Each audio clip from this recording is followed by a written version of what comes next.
Napagkatuwaan, pinuliti ka sa trabaho, nabully. Yan ang isa sa mga challenges na hinaharap ng mga kabataan. Alamin natin ang masasabi ng mga bakasyonista sa Boracay kung anong say nila rito. Hi. Hi. Is it okay if we interview you for a bit? Yeah? Why do you think people bully other people? Because they have been bullied. I think ayaw nilang mabully ulit. Why do you think people get bullied? People get bullied because there are bullies. They transcend to people they bullied because of their insecurities. Excuse me, pwede po ba kayong ma-interview? Okay lang ba? Uy, nawala yung kasama mo. Halika na. Para hindi tumanggi. Bakit may mga taong nabubuli? Siguro po, yung iba ay mababa yung self-esteem nila. Kaya yung ibang tao, nakikitaan sila ng mali. Ikaw mismo sa sarili mo, tama yung confidence, mabuild up mo po eh.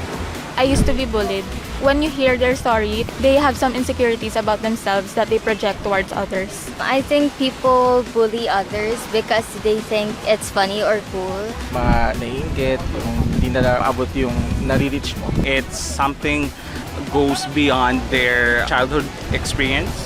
Mabuhay! This is Pia Wurtzbach and we're back to our second episode of our Holding Space Shaping a Safer Society with the Visayas. Ayon sa aming research, ang bullying ay isang unwanted at aggressive na behavior na kung saan ay isang tao ay intentional at paulit-ulit na nagbibigay ng injury or discomfort sa ibang tao, lalo na kung may power imbalance sa mga involved. Ang bullying ay di lang nakakaapekto sa mga bata, ngunit pati na rin sa mga matatanda na. Maaring mangyari ito sa bahay, eskwela, trabaho, o maging online. Ang guest natin sa episode ngayon ay si Jenard Jude Martir na mula pa sa Iloilo City.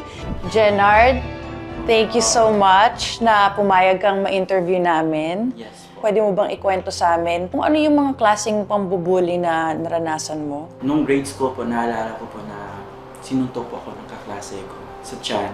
It's because po na pangit na ako. And then when I was in high school po, tinatawag po akong yokai. Siguro sa boses ko. Binibully din ako ng teachers ko sa school. Pati mga teacher mo? Yes po.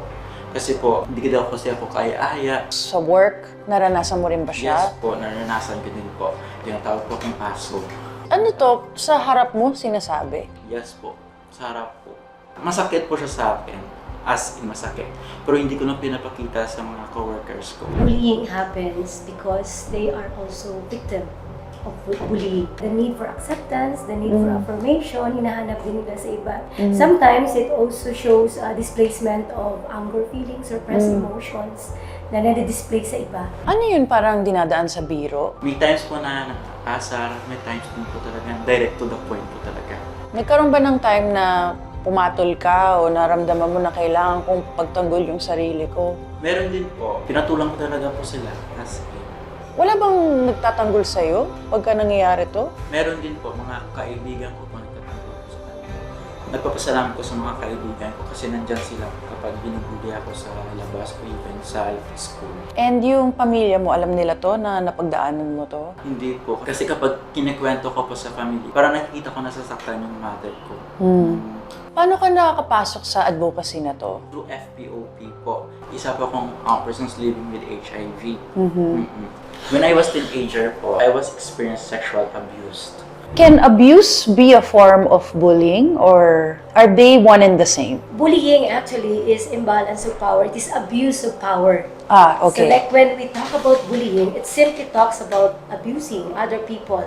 And it is repetitive. It happens all the time whenever there's a chance to. So definitely there's abuse when we speak about bullying. I'm HIV positive doesn't mean na I'm very sexually active. May na-meet po kong isang guy through social media. Inaya niya po ako na pumunta sa kanyang apartment. Kasi sabi niya daw po sa akin, meron daw po party. Siyempre sa edad na yun, gusto mo mag-enjoy, ganyan. Yes, Sumama ka. Yes po, sumama po ako. Sabi niya po sa akin na kahit anong sasabihin ko, follow lang daw po ako. Ako po is parang kinabahan kasi pumasok po kami sa isang iskinita na madilim. Doon po nalaman na meron po siyang may dalang patalim. Then one time na nag-follow po kasi sa kanyang boarding house. Then, pinainom niya po ako ng alak na parang minilagay po siya na hindi ko po alam. Nung gumising po ako is masakit na po yung katawan ko. Kinuha ko po yung cellphone ko, baka may photos or something. Nung nakita ko pong photos na naked po ako, dinilit ko po yun. Ayun po, tumakbo pa akong palabas sa boarding house niya. Nung umuwi ako ng bahay, parang na-trauma ako. Doon po nag-start na parang na-depress po ako. Noong June 13, 2018 po is nagpa-test po ako. Doon ko nalaman na positive. So yung reaction ko po is, wala lang, tulala lang po. Nung umuwi po ako ng bahay, doon po ako umiyak. Anong gagawin ko? Baka palayas ako ng bahay, baka itakwil ako ng nanay ko. So nung nalaman ng mother ko na HIV positive ko, Sinabi mo sa kanya? hindi po. Paano niya nalaman? Nahuli niya po ako bakit ako daw may gamot po sa cabinet. Nung nilagnat po ko, sabi po ng mother ko, Jenard, HIV positive ka ba? Sabi ko, hindi. Sabihin mo sa akin, tutulungan kita. Sabi ko sa mother ko na, yes po, HIV positive po ako. Na-rape po ako. Diyan po nag-start na nahag niya po ako. Actually, penetrator ko po is namatay din po. Sinabi po sa akin ng abogado na, ano yung nafe-feel mo? Sabi ko po, feeling happy kasi namatay niya ng penetrator. Feeling bad kasi hindi ko po nakuha yung justice na tawag. Doon ko po nalaman na hindi lang po ako na-rape niya. So we have 50 plus yung na-rape niya. Kinilabutan ako. Yes po. So sa 50 plus na po yun is they are all HIV positive. So kilala ko po sila. Actually yung 50 plus po is 17, 16, 15. So, ganun yung mga edad po. Grabe. Grabe. Nararanasan mo ba na binubuli ka dahil sa HIV status mo? Yes po, naranasan ko po. Nung hindi pa educated yung mother ko, binubuli din po ko dati sa bahay. HIV positive ka, baka mawaan ng kapatid mo. Makaseparate ko yung mga utensils ko po dati. Paano sa school? O sa work mo? Sa school po, I'm very lucky po sa school. When a person suffers from trauma, of course, healing is very challenging. More so if the person is being bullied. Pag inuulit-ulit pa sa'yo yung mga bagay na hindi mo nga gustong marinig, so the healing is very difficult. You have power to control your feelings, emotions, behaviors to the situation. Actually, And tama that's yun. what matters.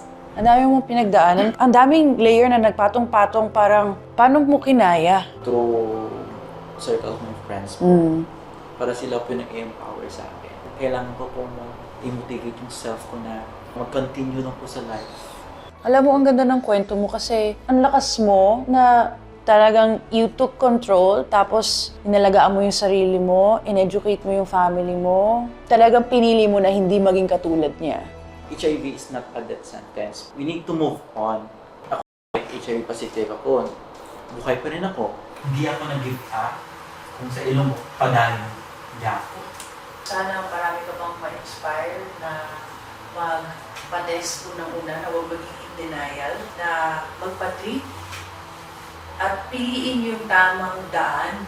Ang tapang mo, ang lakas mo, at despite sa mga nambuli sa'yo, look at you now. Yes po. Talaga naman. The best. Maraming salamat. Thank you for sharing your story with us. Very inspirational.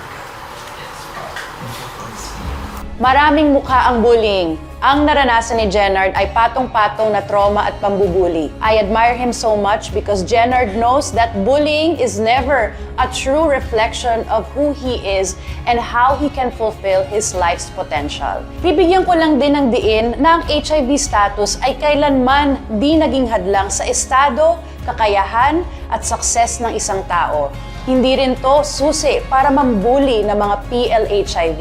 And most importantly, treatment works, while bullying does not. Again, this is Pia Wurtzbach na nagsasabing ang holding space ay nandito para sa'yo, kasama mo sa laban ng buhay. Bye!